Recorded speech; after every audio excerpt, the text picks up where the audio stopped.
Hey guys, welcome back to the recap. This week and SmackDown, what we have is we start off the show with this new concept for WWE, which is WWE Thunderdome. And the opening show, you see all these like crazy fireworks and all this other stuff. They're in a new stadium. They left the performance center for Raw and SmackDown, and now it's I don't know exactly where it is, but it's some place called the Thunderdome. And it's a new virtual experience for the fans because they can't be there right now because COVID. So it's kind of like the NBA where they have like screens and where the crowd used to be like in the stands and stuff like that. It's a bunch of screens going across with people watching from home, like on a Zoom or a Skype chat. So you can see actual people now.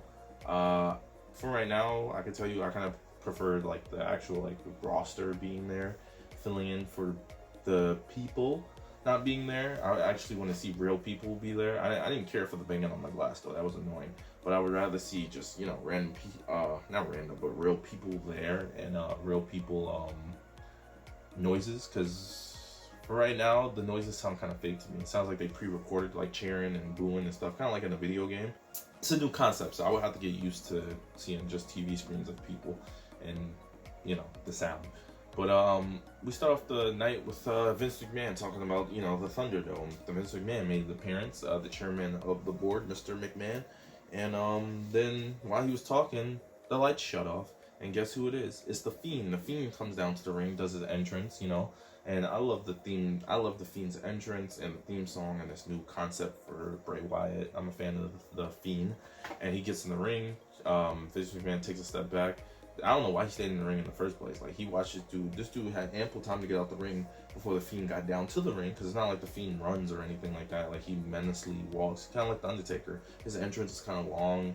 He takes his time getting to the ring, and Vince McMahon stayed in the ring for some reason. But then you hear Braun Strowman music hit, so Braun Strowman comes out, and then that's when Vince McMahon got out the ring. Braun Strowman came face to face with the Fiend, and they were staring each other down, getting ready to fight, and then the lights start flickering on and off, and then guess who comes out? Retribution comes out, and a lot of them come out too. I don't know if these are all wrestlers or what, but it was a lot of them. It had to be at least 4 on each side, so it was like 4, 8, 12, 16 people at least. Bray Wyatt nodded at Braun Strowman started smiling, so I thought they were gonna fight together, like start fighting all these guys, which was dumb for Retribution. Like, it's the Fiend and Braun Strowman. Why would I even test them? Even though it's like 16-20, like Bray Wyatt the Fiend doesn't feel pain or anything like that. And then Braun Strowman is like 2-3 humans put together. Like, the dude is big. Like, he's very tall, with a lot of mass.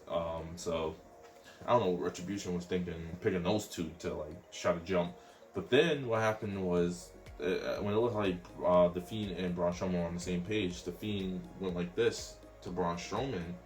Lights shut off, and then turned back on. The Fiend is gone, so Braun Strowman got left in the ring by himself.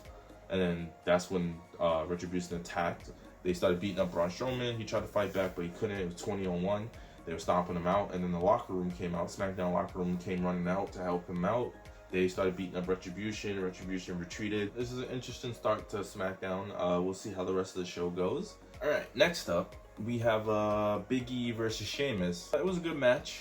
And the superstars that came out to help fight off Retribution, they stayed at ringside to, keep Retribution from interfering with the match. Big E hit a roll-up on Sheamus and ended up winning the match.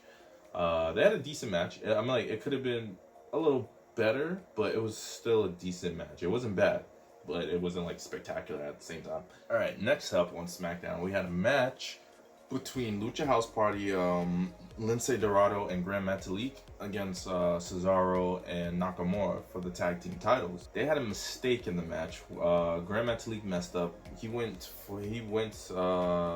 was on the outside of the ring. Gran Metalik went to run and jump and clear the ropes, and as he came down, he was supposed to hook his legs around Cesaro and do like a Hurricane Rana, but he kind of was out of place, so he cleared the rope barely though, so I think that messed him up too. Like, he cleared the rope and but he didn't clear it high enough, so like his body was weird as he went over the top rope, and as he was coming down, only like his heels were like where Cesaro's head should be, So he wasn't like too far over where Cesaro was. Because when you do a Hurricanrana, most of the time they do it with their legs. Like, and if you don't know what a Hurricanrana is, it's like that thing that for those of you that have seen Marvel movies, you know Black Widow, when she kind of like jumps and wraps her legs around like the bad guy's head and kind of uses his whole momentum to flip them. Yeah, he kind of messed up that move. It would have been a cool move if he would have hit it, but he kind of messed it up, and his back kind of hit the floor kind of hard. Cesaro ended up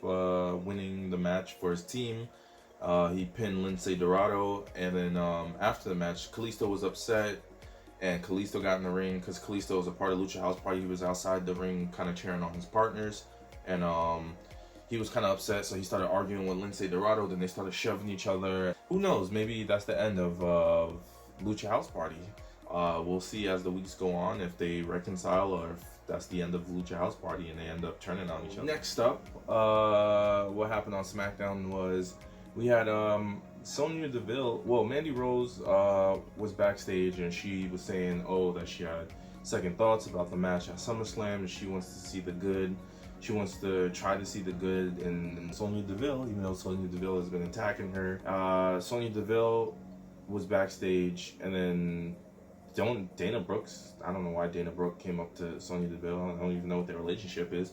But she came up to her and said, I'm sorry for everything that's happened between you and Mandy. And then Sonya Deville was like, it's anything I can't handle. And then she smacked Dana Brooke. I don't know what all that was about. And Dana Brooke just stood there and took it. But Sonya Deville proceeded to come out on the entrance ramp, had a mic. She was saying that either way they're gonna have that match because she can't stand to look at Mandy Rose's face, and she's like, since a hair versus hair match isn't good enough for you, then she challenged Mandy Rose to a loser leaves WWE no disqualification match. So I guess that's gonna be happening at SummerSlam instead of a hair versus hair match. It's gonna be no DQ. Whoever loses has to leave WWE match. That'll be interesting to see. Alright, so next up on SmackDown, what we had was the AJ Styles versus Jeff Hardy match for the Intercontinental title. At first, the match wasn't even going to happen because remember earlier in the night when I said Retribution came out and then the Locker Room came out to fight them? So AJ Styles and Jeff Hardy were some of the people that were fighting against Retribution, and Jeff Hardy was fighting this one guy from Retribution on the outside of the ring. AJ Styles was fighting another one. AJ Styles knocked down his guy that he was fighting, then turned around and saw Jeff Hardy and decided to run and kick Jeff Hardy in the back of the knee. And Jeff Hardy had no clue it was AJ Styles because he was focusing on the guy who was fighting. So it showed like clips throughout the night of Jeff Hardy in the trainer's room. They were checking out his knee. So the match happened. Jeff Hardy had a brace on his leg and stuff like that. He limped out to the ring. And then Jeff Hardy, it was like a one-sided match because, he had a hurt knee. AJ Styles focused on that hurt knee, attacked it even more. And then AJ Styles tried to go for Styles Clash. And then Jeff Hardy, because sometimes what people do is like when they're upside down, they'll kick their feet back and forth and kind of hit the person in the face with their feet or legs to get out of it. That's what Jeff Hardy did. So because that knee brace was on Jeff Hardy's leg, it's like one of those metal knee braces. It hit AJ Styles in the face, so AJ Styles fell, and then Jeff Hardy went to top rope swanton, and now we have a new Intercontinental Champion, which is Jeff Hardy. Alright, and lastly, on SmackDown, we had the Firefly Fun House. Kind of messes me up to say that pretty fast. Firefly Fun House. It's kind of a tongue twister if you say it really fast. But I always enjoy watching those episodes. Bray Wyatt is very, very creative.